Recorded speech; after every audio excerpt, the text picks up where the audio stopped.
क्षतिग्रस्त होगा। और बीजेपी ने मजाक बना दिया कोरोना वायरस जैसी चीजों को।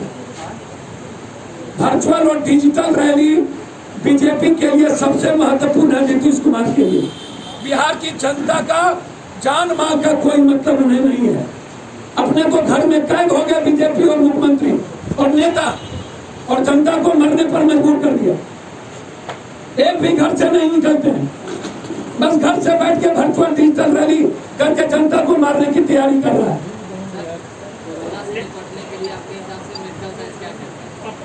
एक सवाल है कि जिस तरह से लोगों को डिस्टेंस से बरतना चाहिए, आप मिलन समारोह कर रहे हैं, कानून का उल्लंघन आप भी कर रहे हैं, इस लॉकडाउन में भीड़ लगा रहे हैं, कितना सही है? सर मुझे तो समझ में नहीं आता, सोशल डिस्टेंस पर जब ये वर्चुअल डिजिटल रैली लगा करके आवास में बैठा करके अमित शाह जी सोशल डिस्टेंस में, अब ये गुजरात में सोशल डिस्टेंस था क्या? और अमित शाह जी की रैली सोशल डिस्टेंस थी। और मैं मिलन समारोह कहीं और जगह नहीं कर रहा हूँ, मेरा मिलन समारोह कार्यालय में होता है और वो सोशल डिस्टेंस में होता है। प्रेस कॉन्फ्रेंस के माध्यम से ही ना हम उत्तर प्रदेश के हालात को बताएंगे। निश्चित रूप से हर परिस्थितियों में मैं बहुत क्लियर बता दूं कि पूरा देश को देखना चाहिए कि इस कोरोना वायरस के जिम्मेदार केंद्र और नीतीश सरकार किस कदर है, और भारत को इस दूसरे नंबर पर पॉजिटिव केस में लाने वाले किसने नाइंसाफी की है। और नीतीश कुमार के पास ना तो वेंटिलेटर है, ना तो अस्पताल है, अपने घर में 9 डॉक्टर होंगे, 72 घंटे में 7 दिनों में 5 दिनों में जांच करीब की नहीं होगी, आम लोगों का जांच नहीं होगा, लेकिन नेताओं का जांच 2 घंटे में हो जाएगा। तो ये मुझे प्रेस के द्वारा ही पूरा सोशल डिस्टेंस है, प्रेस सोशल डिस्टेंस पर बैठ सकते हैं, मेरे पास जगह की कमी नहीं है, लेकिन मेरी जिम्मेदारी बनती है बिहार में नीतीश कुमार जहाँ पर मर्डर हो रहे हैं, बच्चे कैद हो रहे हैं, बाहर से लोग परेशान हो रहे हैं, जहाँ पर लगातार बलात्कार हो, वहाँ पर पप्पू यादव जाए। हमारी जिम्मेदारी बनती है कि इसको दुनिया को दिखाए कि बिहार के हालात इस सरकार ने कहाँ पहुँचा दिया। जिम सब बंद है और आप लॉकडाउन कर रहे हैं, आम लोगों का रोजगार और जिंदगी तबाह कर दिया आप, तो आप नेताओं का रोजगार क्यों ढूंढ रहे हैं? नेताओं को भी बेरोजगार होने दीजिए, सड़क पाने दीजिए, नीतीश कुमार भी सड़क पर आ गए। जब रिक्शा ठेला टमटम और दुकानदार सड़क पर आ गए तो नेताओं के लिए इतना बर्बाद क्यों? आम आदमी को मारने की तैयारी क्यों? लाश पर राजनीति होगी।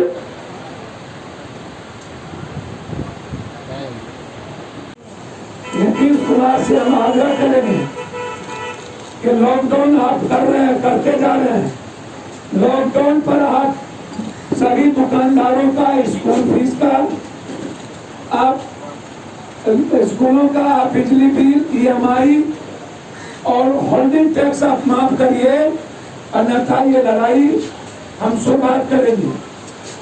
आपने लॉकडाउन अलग अलग शुरू किया है, आप करिए, लेकिन आपके पास किट्स नहीं है। बिहार सरकार महाराष्ट्र से ज्यादा खतरनाक स्थिति बिहार की बना दी है।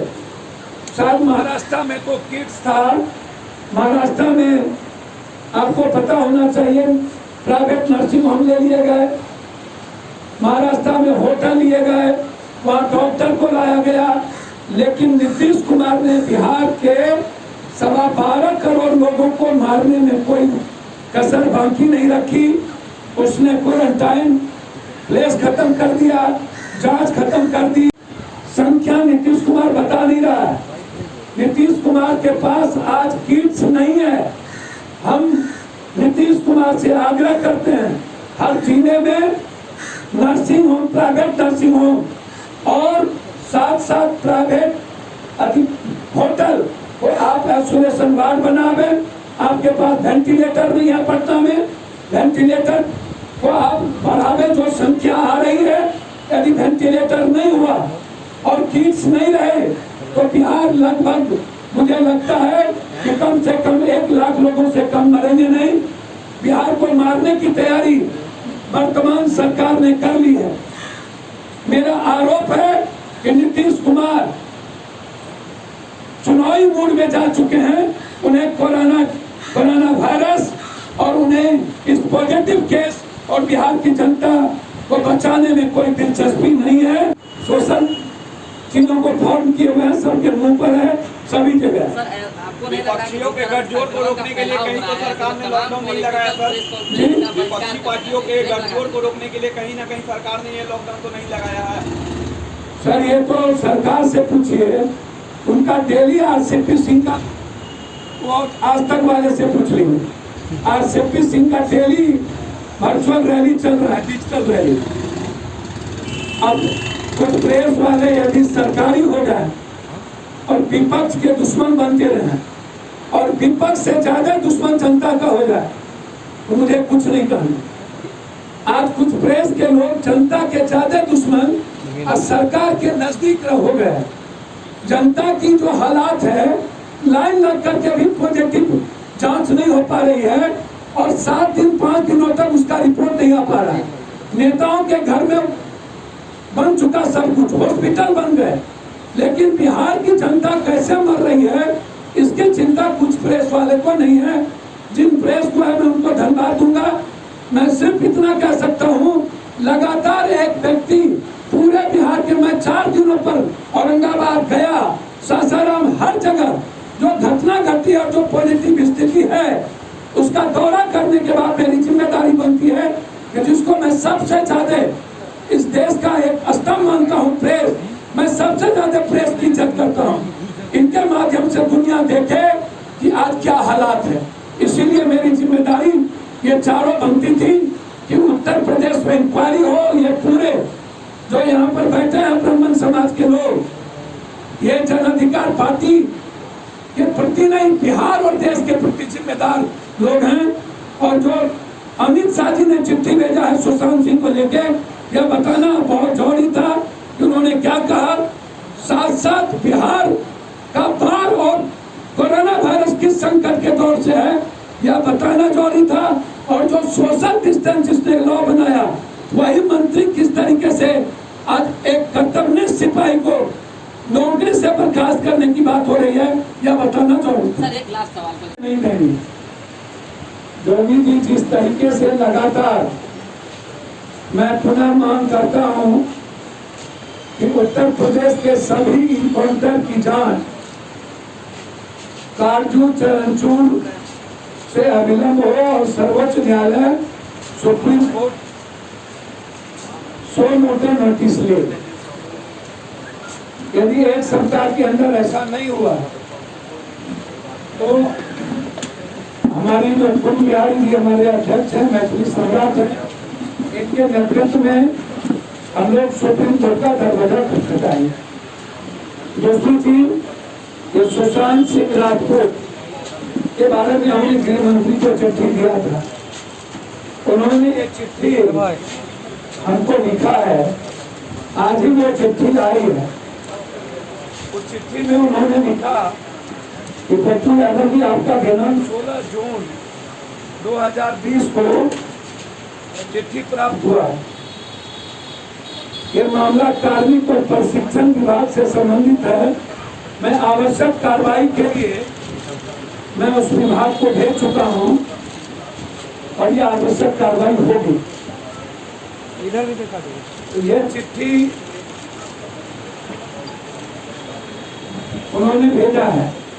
तीसरा, मैं मांग करता हूं, जो गुजरात में एक कांस्टेबल के साथ जो मंत्रियों का और सरकार का व्यवहार रहा है, यह देश के संविधान को कमजोर करता है, किसी डेमोक्रेसी के लिए खतरा है। हम भारत सरकार से आग्रह करेंगे, हस्तक्षेप कर अपनी सरकार को नसीहत है कि आपने ही सोशल डिस्टेंस और आपने ही कोरोना वायरस का रूल बनाया है और उस रूल को आपकी सरकार और आपके मंत्री और आप खुद तोड़ रहे हैं।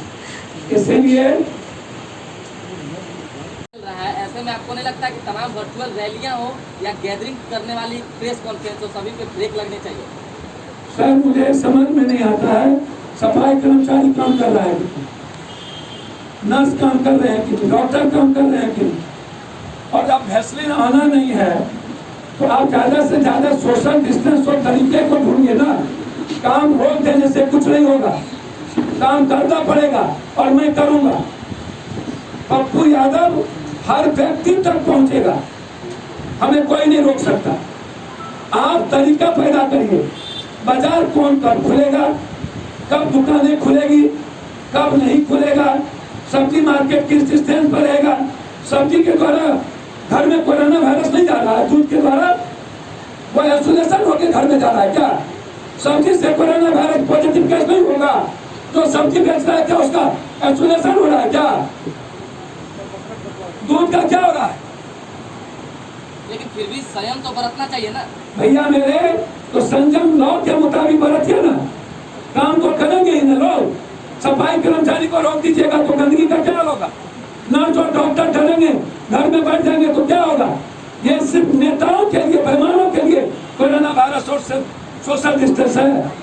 प्रेस यदि घर में बैठ जाएगी तो काम कर पाएगी? आज बाढ़ में सारे प्रेस वाले घूम रहे हैं, क्या वहां पर प्रोजेक्ट नहीं होंगे? काम करना पड़ेगा। सिर्फ इतना है कि हमें एहतियातन बरतनी होगी और लॉ को हमें लागू करवाना होगा। पप्पू जी, कल से एम्स में कोरोना वैक्सीन की जांच शुरू हो गई। सर मुझे समझ में नहीं आता, दर्जनों डेली एम्स से लोग लौट के जा रहे हैं। वहाँ जब किट्स नहीं है बिहार में तो जांच कहाँ से होगी सर? और वेंटिलेटर के लिए हम 100 बार डायरेक्टर से बात करते हैं, कहता है वेंटिलेटर मेरे पास नहीं है, सीट फुल है। हम 10 बार अभिजीत डीएम से बात करते हैं, कोई स्थिति नहीं है, कहीं भी अस्पताल में वेंटिलेटर नहीं है। बट एम्स में तो कल से वैक्सीन का जांच शुरू हो चुका है सर। वेंटिलेटर नहीं है और सीट नहीं है सर, आइसोलेशन वार्ड नहीं है, और जांच आता है 72 घंटे के बाद, और ये सरकारी रिपोर्ट है, मेरी रिपोर्ट है। वहां कोई वार्ड नहीं है और कोई बेड नहीं है सर।